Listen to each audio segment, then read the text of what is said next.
comprendre ce que ça veut dire. Et vous avez la une de la tribune, permettez-moi d'enfreindre un peu à la norme. Hein. Voilà, je vais un peu tordre le bras à la norme, mais c'est pour la bonne cause, parce que c'est l'information. Je rappelle souvent que l'information, c'est bien inscrit dans la Constitution. Voilà, donc le droit à l'information est constitutionnel, n'est-ce pas, Siré? Ah ben oui, bien entendu. Donc faire de la rétention d'informations, c'est anticonstitutionnel. D'accord. Donc voilà, la tribune parle de faux médicaments. Encore une autre saisie. Déjà la semaine dernière, et d'autres semaines, hein, la douane a fait des opérations. On se rappelle encore de ce débat-là, mais pour l'instant, le débat est suspendu. Parce que faux médicaments ou pas, par rapport à ce qu'on a retrouvé ici à la Patte d'Oie, on ne sait pas encore. En tout cas, la suite laisse. Mais pour l'instant, vous avez trafic de faux médicaments, le Sénégal dans la zone rouge. Ça, c'est ce qu'indique le journal Tribune. Alors, il s'agit de plaques tournantes d'un business de la mort. Le Sénégal, bien entendu, dans la zone rouge. Donc, il y a danger. 1,5 milliard de francs CFA de faux médicaments saisis à Kaolack. Kaolack, Kër Aïb, qui est dans la région de Kaolack, bien entendu, tout comme Kër Madiabel et entre autres. Hein. Alors, en plus de 649 kg de comprimés testés positifs à la morphine pure. Vous savez ce que c'est que la morphine, c'est pas de la blague, c'est pas de la gnognotte. Et vous avez également une autre information qui gravite autour d'une interrogation de la tribune. Mais qui sont derrière ce trafic qui menace la vie de millions de citoyens? Qui sont ces gens derrière ce trafic? Alors je veux prendre au moment El Hadj Diouf qui une fois avait dit des têtes vont tomber. Des têtes, de grosses têtes. Bon, c'est pas quand on dit des têtes vont tomber dans une république, c'est pas Mamadou Fofana. Non, c'est de grosses têtes. Alors, une grosse tête quand même, une grosse pointure, je préfère dire tête pointure, c'est bien entendu l'affaire Ndengeler avec Baye Guinard, le Baye Guinard national, qui revient encore, l'information ressurgit. On a Guy Marius Sagna qui se prononce sur justement le litige. Guy Marius Sagna, activiste professionnel. Est-ce que c'est le mot pour se dire? Activiste professionnel. Non, il est révolutionnaire. Révolutionnaire. Alors, il a révolutionné quoi? Bon, peut-être la contestation, le mode de contestation. Ouais, parce qu'on se souvient de Greenpeace qui avait révolutionné un type de contestation. C'est-à-dire s'attaquer à des bateaux qui pillaient directement et filmer. Bon, peut-être que Guy Marius Sagna a son mode de contestation. Mais on retient que selon Guy Marius Sagna, Ndengeler et Babacar Ngom sont tous des victimes de l'État. Donc la question, selon Guy Marius Sagna, c'est à l'État de trancher, de prendre sa décision. Quoi qu'on dise, le domaine, ça appartient à l'État. Alors par rapport à cette situation, l'État doit se prononcer clairement qui a raison, qui a tort. Bon, voilà. C'est clair et c'est net. Ça, c'est par rapport à ce qu'indique Guy Marius Sagna. On a Direct News qui donne une information. Toujours l'actualité. On revient avec ce découpage qu'on a souligné du côté de Bambilor et entre autres, hein, et environ. Et aujourd'hui, Direct News parle de Dakar également enterré. La ville de Dakar. La ville de Dakar enterrée. Dakar, la capitale. Dakar qui symbolise quand même beaucoup de choses. Historiquement, géographiquement, culturellement, politiquement. Est-ce que ce n'est pas le statut qui change? Bon, ça c'est une interrogation. On va peut-être interroger les Amadou Seigneur, spécialistes en matière de décentralisation.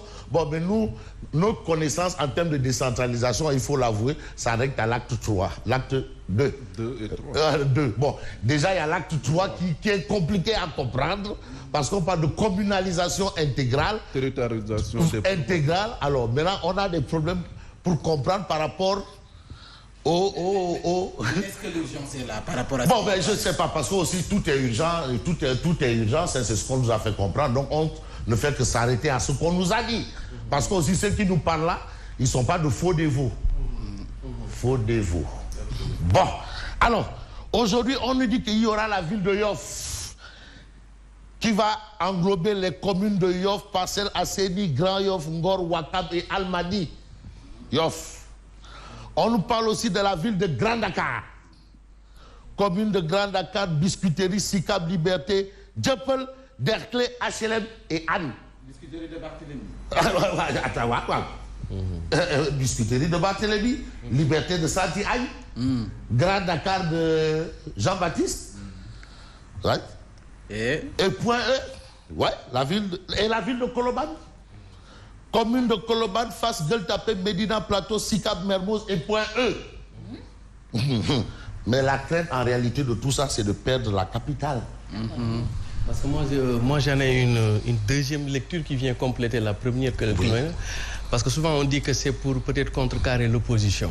Tout le monde sait que souvent les pouvoirs en place, ils ont des difficultés dans la capitale. Mais et si c'était pour ne pas faire émerger une nouvelle tête à l'intérieur de l'APR? Parce que déjà le président a face à lui, qu'on le dit, Amadou Ba, Ali Ngouille Ndiaye, etc. Et le fait de pouvoir compétir pour la ville de Dakar, peut-être aurait profité à l'émergence d'une nouvelle tête.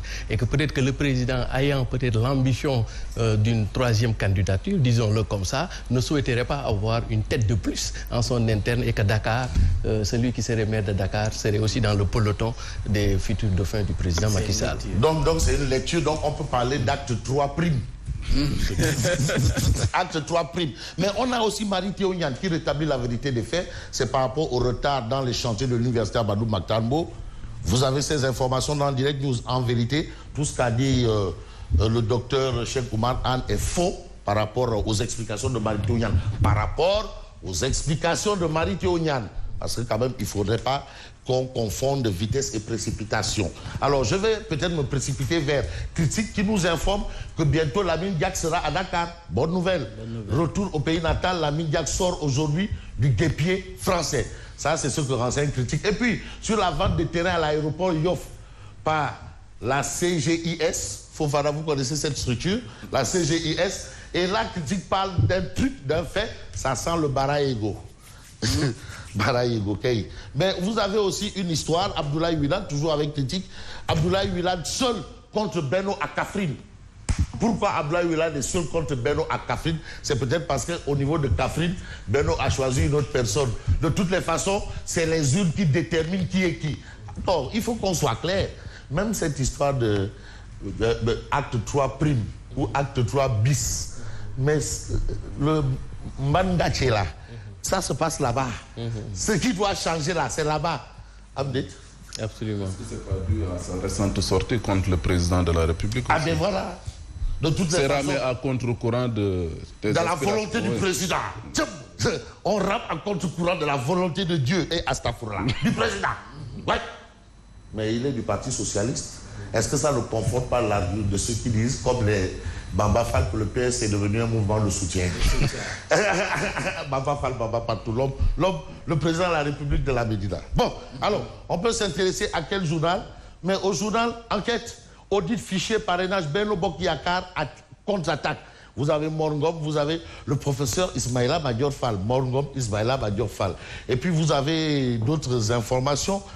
Et il faut plutôt s'intéresser à Dakar Times qui dit ICS et 39 sociétés, 1500 travailleurs risquent d'aller en chômage. Ça, c'est pas une bonne nouvelle par les temps qui courent. C'est quand même assez difficile. Et la difficulté pour moi de terminer sans évoquer cette information à lire dans le quotidien serait quelque part rater le coche. Et j'ai envie de terminer justement avec cette information entre Mbaye Ndiaye et Amadou Ba. En tout cas, ça sent le lambe.